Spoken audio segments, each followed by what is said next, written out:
मेरी भाषा हिंदी भाषा परिवार में आप सभी प्यारे विद्यार्थियों का एक बार फिर से स्वागत है। आज हम कक्षा 7 के लिए इस प्रश्न पत्र का हल करने वाले हैं। ये परीक्षा हिंदी विकास मंच के द्वारा आयोजित की गई है। प्यारे विद्यार्थियों, क्या आप जानते हैं कि हिंदी ओलंपियाड की परीक्षा केवल एक ही संस्थान के द्वारा आयोजित नहीं करवाई जाती। ये जो परीक्षा है, जो प्रश्न पत्र आप यहाँ पर देख रहे हैं, ये हिंदी विकास मंच के द्वारा उपलब्ध करवाया गया है। इसलिए हिंदी विकास मंच का हम बहुत बहुत धन्यवाद देना चाहते हैं। लेकिन साथ साथ ये जो परीक्षाएं हैं, बहुत सारे और संस्थानों के द्वारा भी आयोजित की जाती हैं। जैसे कि हिंदी ओलंपियाड फाउंडेशन के द्वारा भी ये परीक्षा आयोजित की जाती है। बहुत सारे स्कूल ऐसे होते हैं जो हिंदी ओलंपियाड फाउंडेशन के साथ जुड़े हुए होते हैं और उनसे उनकी परीक्षाएं होती हैं। साथ में हिंदी विकास संस्थान के द्वारा भी आयोजित की जाती है और भी बहुत सारे संस्थान हैं। तो अगर आपकी परीक्षा हिंदी विकास मंच के द्वारा आयोजित की गई है तो ये प्रश्न पत्र आप यहाँ पर देख सकते हैं, या फिर हिंदी ओलंपियाड फाउंडेशन की तरफ से भी अगर आयोजित की गई है तो भी आप यहाँ से अभ्यास कर सकते हैं। क्योंकि कोई भी संस्थान क्यों ना हो, लेकिन हिंदी से संबंधित जो भी ओलंपियाड की परीक्षा का आयोजन होता है, उन सभी में हिंदी व्याकरण से संबंधित प्रश्नों को पूछा जाता है। सभी का सिलेबस लगभग एक जैसा होता है। हिंदी विकास मंच के द्वारा ये प्रश्न पत्र उपलब्ध करवाया गया है और हिंदी ओलंपियाड फाउंडेशन से मैंने ईमेल के माध्यम से बातचीत की है, तो वो दिसंबर के बाद मुझे सभी कक्षाओं के प्रश्न पत्र उपलब्ध करवा देंगे। जैसे ही वो मुझे उपलब्ध करवाएंगे तो मैं आपके लिए उनकी व्याख्या उपलब्ध करवा दूंगी। तो आइए आज हम इसका हल करने वाले हैं। इसके आंसर की मैंने पहले ही चैनल पर डाल दी थी। तो अगर आपका विद्यालय भी हिंदी विकास मंच के साथ जुड़ा हुआ है तो ये प्रश्न पत्र आप यहाँ पर देख सकते हैं। 2023 का ये प्रश्न पत्र है। तो यहाँ पर सबसे पहले विद्यालय का नाम लिखना होता है, जो भी विद्यालय आपका है, और प्रतियोगी कौन होता है, जो परीक्षा देने वाला होता है। तो आप सभी विद्यार्थी प्रतियोगी कहलाएंगे। और ये देखो, ह के आगे छोटा सा गोला बना हुआ है, इसे हम लाघव चिन्ह कहते हैं। विराम चिन्ह जब आप पढ़ते हैं तो ये छोटे रूप में लिखा गया है। ह का मतलब यहाँ पर क्या है, हस्ताक्षर, और हस्ताक्षर हम किसको कहते हैं, सिग्नेचर को ही कहते हैं। अनुक्रमांक का मतलब क्या होता है, रोल नंबर। तो ये पूरी जानकारी आपको यहाँ पर भरनी है। और साथ में आप देख सकते हैं 1 घंटे का आपको समय दिया जाएगा। 100 अंक इसके रहने वाले हैं और कुछ निर्देश भी आपके लिए हैं, तो आप इनको ध्यान से पढ़ सकते हैं। यहाँ पर कुछ निर्देश भी दिए गए हैं और इनको आप ध्यान से पढ़ सकते हैं। तो पहला निर्देश आपके पास है, सभी प्रश्नों को ध्यानपूर्वक पढ़कर सही विकल्प का गोला। ये देखो प्रश्न पत्र है और इसके साथ साथ आपको एक अलग से OMR शीट भी दी जाती है। OMR शीट दी जाती है और वहाँ पर आपके सभी प्रश्नों के अंक होते हैं, पहला, दूसरा, तीसरा, चौथा, और उसके आगे गोले बने होते हैं। तो मान लीजिए जो भी उत्तर आपको सही लगता है प्रश्न पत्र में, तो वही जो उत्तर है आपने गोला जो है वो OMR शीट में भरना है। प्रत्येक प्रश्न के 2 अंक है और टोटल आपके 100 अंक है। तो यानी कि 50 प्रश्न आपको यहाँ पर देखने को मिलेंगे। किसी प्रश्न में कोई भी गोला नहीं भरते हैं तो ना ही अंक दिए जाते हैं और ना ही काटे जाते हैं, यानी कि ना ही आपका कोई फायदा है ना नुकसान है, क्योंकि प्रश्न को आपने हल ही नहीं किया। एक से अधिक गोला भरने या गलत उत्तर देने पर आपका नकारात्मक अंक आपको मिलेगा, यानी कि नेगेटिव मार्किंग है। तो गलत आप करते हैं, गलत गोला भर देते हैं, तो उसके आपके नंबर कट जाएंगे।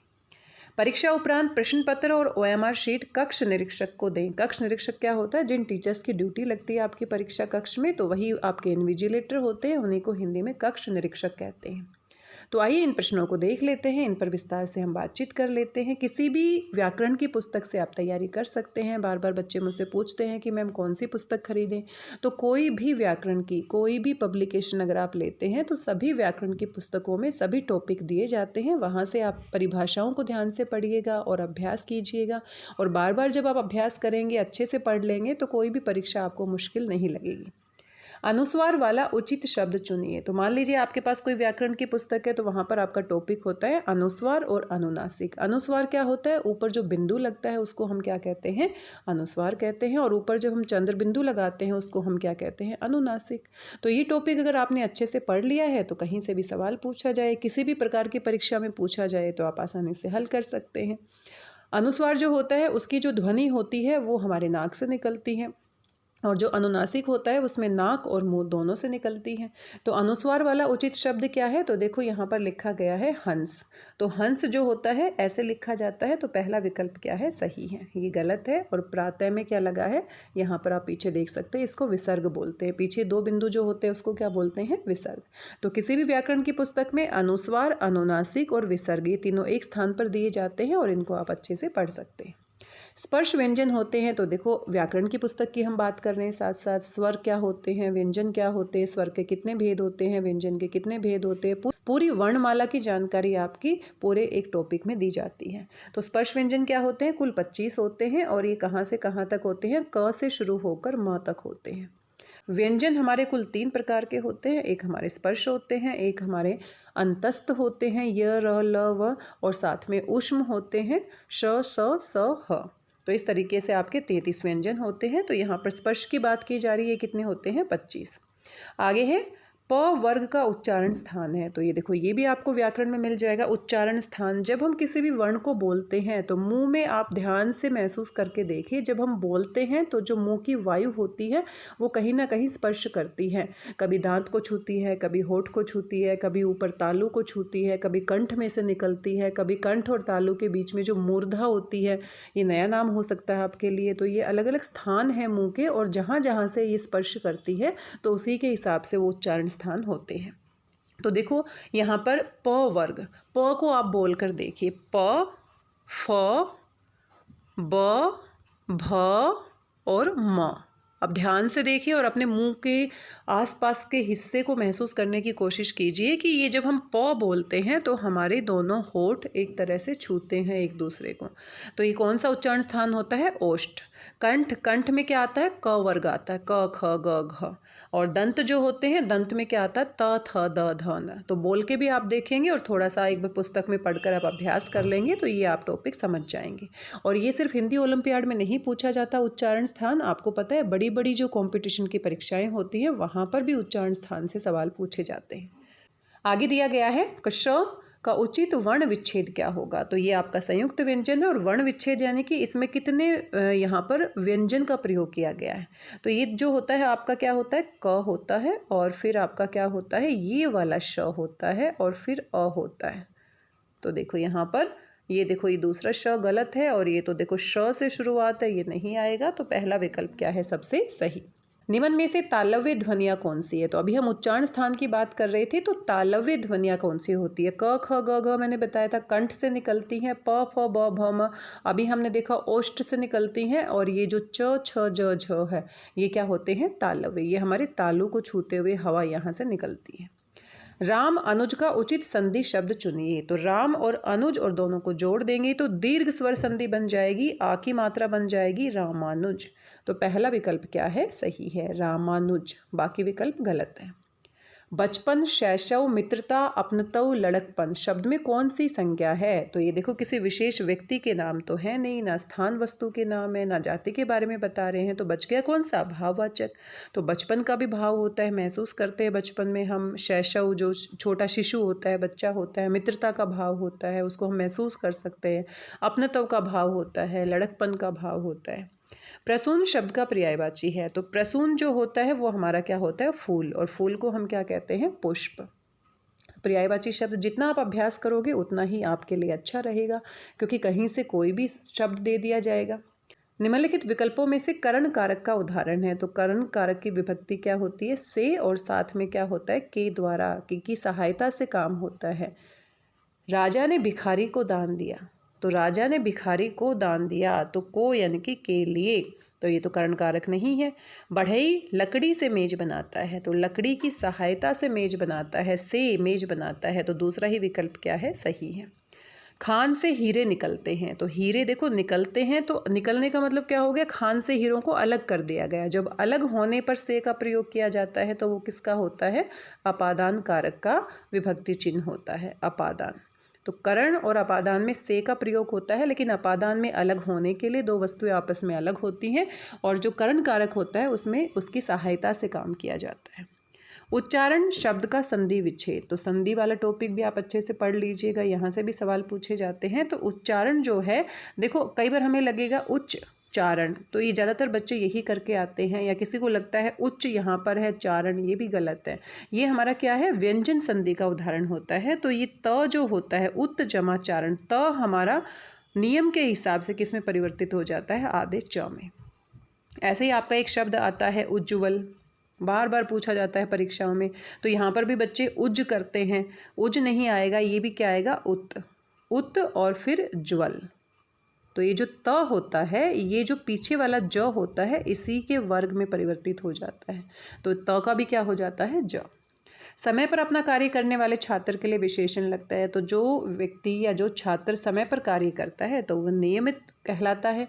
बुद्धिमान तो जिसमें बुद्धि होती है, परिश्रमी जो मेहनत करने वाला होता है। तो यहाँ किसकी बात की गई है, समय की। निम्न में से किस विकल्प में सभी शब्द भाववाचक संज्ञा शब्द हैं। तो अभी हमने देखा भाववाचक जो किसी भाव के बारे में बताते हैं, तो सभी शब्दों की बात की गई है। तो देखो, अमीर, समूह और मिठास, रसीला, कड़वाहट और बुढ़ापा, धैर्य, चालाकी और सूर्य। तो देखो, सूर्य यहाँ पर भाववाचक संज्ञा नहीं है, तो सूर्य तो नाम है, और अमीर भी भाववाचक संज्ञा नहीं है। अमीर, देखो अमीर एक पूरा वर्ग होता है, तो यहाँ पर दूसरा विकल्प क्या है, सही है। रसीला हम महसूस कर सकते हैं, कड़वाहट को महसूस कर सकते हैं, बुढ़ापे को महसूस कर सकते हैं। शायद आज धूप निकलेगी, काल का सही भेद है। तो शायद आज धूप निकलेगी संभावना है, तो संभाव्य भविष्यत। संयुक्त वाक्य का उदाहरण वाला विकल्प है। तो संयुक्त का मतलब क्या होता है, जोड़ना, दो वाक्यों को, दो उपवाक्यों को जोड़ना। तो राम पढ़ने लगा, ये तो एक वाक्य है। राम और श्याम पढ़ने लगे, तो यहाँ दो शब्दों को जोड़ा गया है।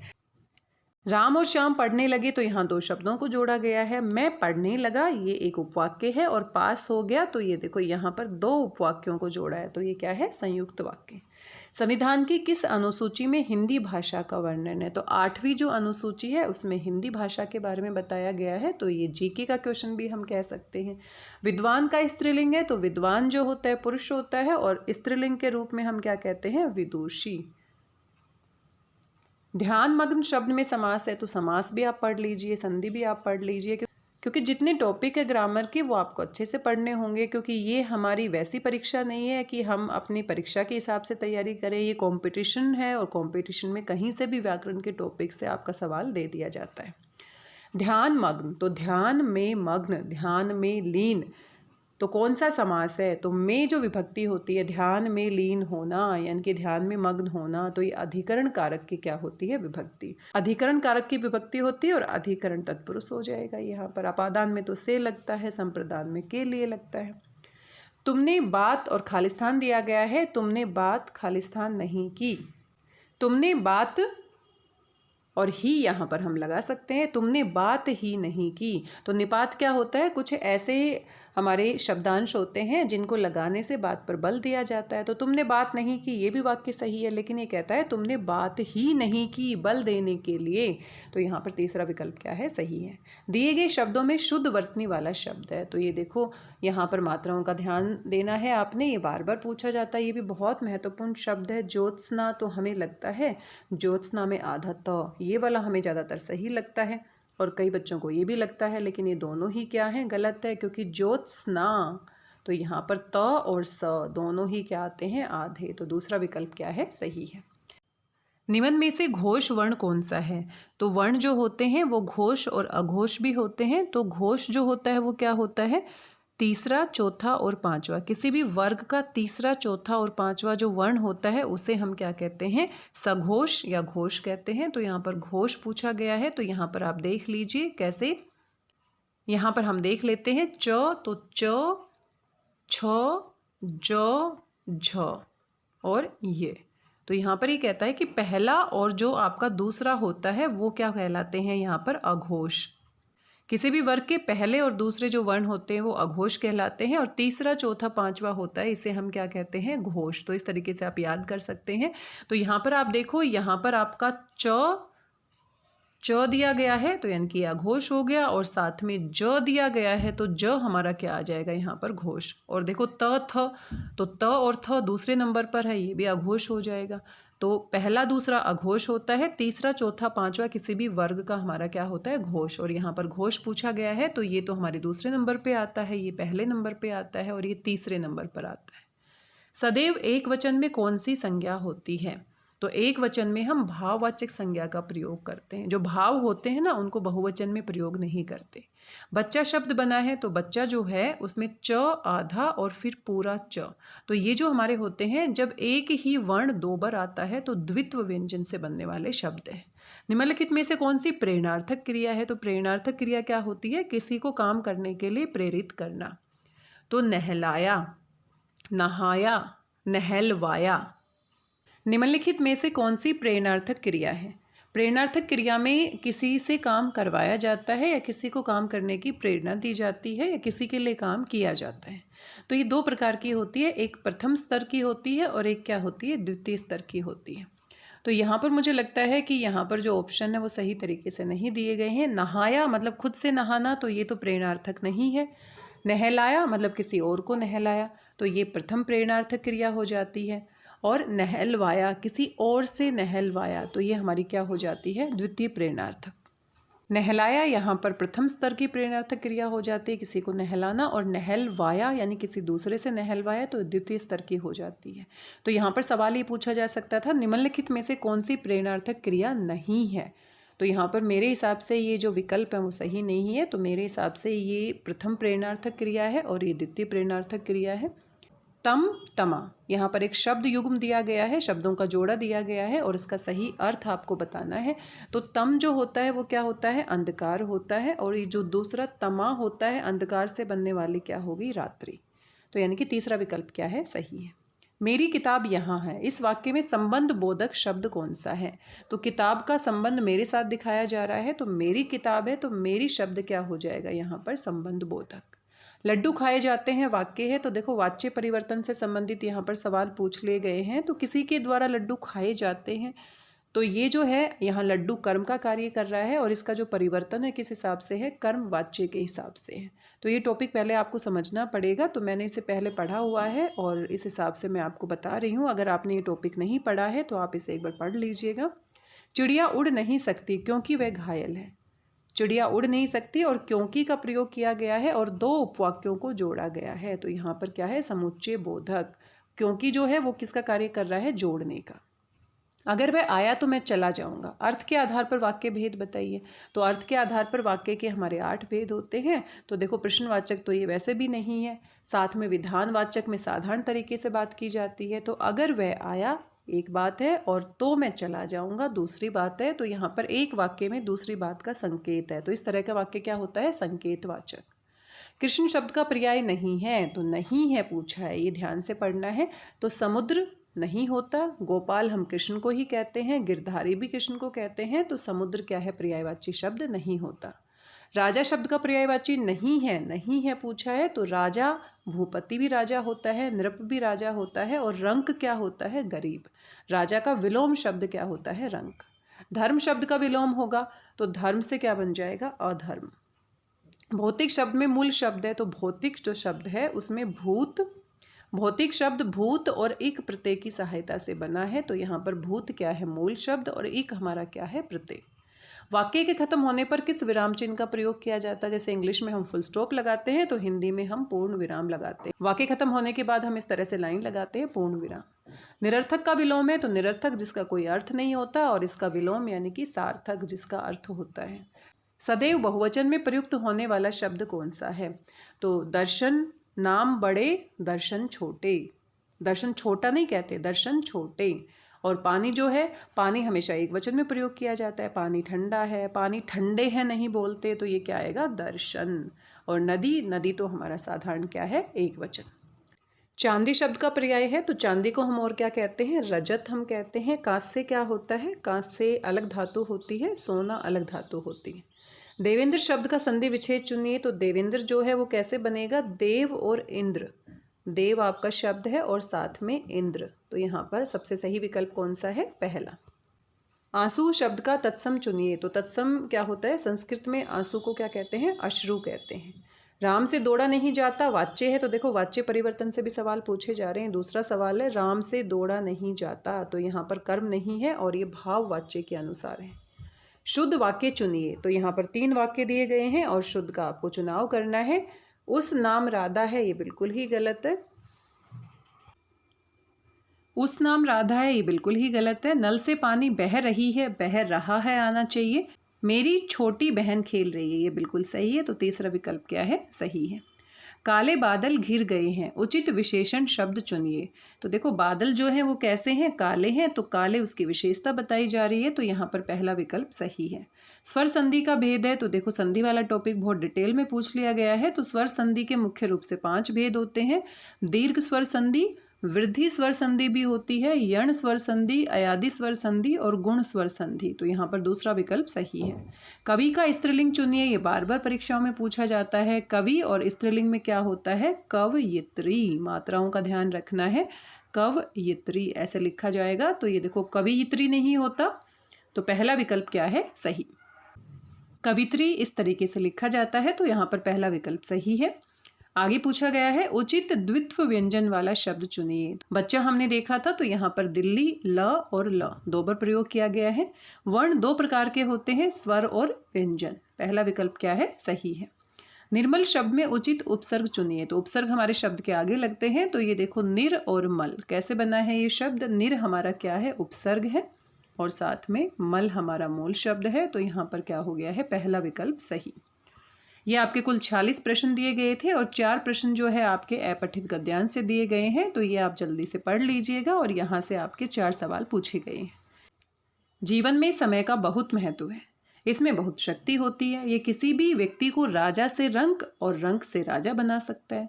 किसका समय कब बदल जाए ये कोई नहीं जानता। बीता हुआ समय कभी लौट कर नहीं आता, इसलिए समय का सदुपयोग करना चाहिए।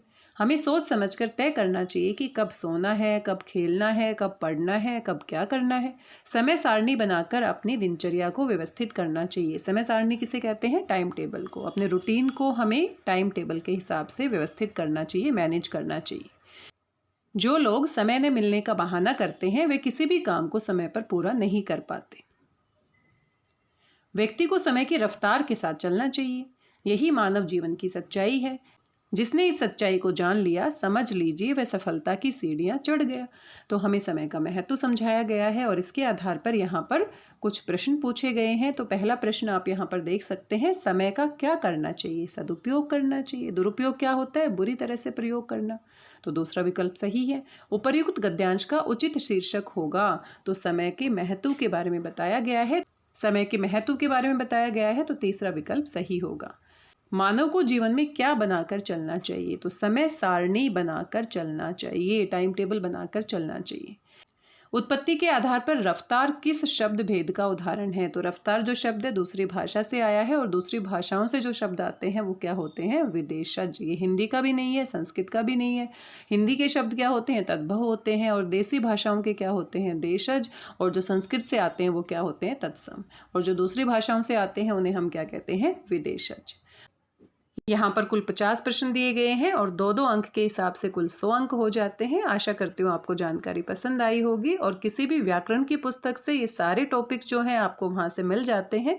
आप बार बार अभ्यास करेंगे तो अच्छे से आप इस परीक्षा की तैयारी कर सकते हैं। आज के लिए बस इतना ही। मिलते हैं किसी नए वीडियो में किसी और महत्वपूर्ण जानकारी के साथ। आपकी परीक्षाओं के लिए बहुत बहुत शुभकामनाएं। धन्यवाद, बहुत बहुत धन्यवाद।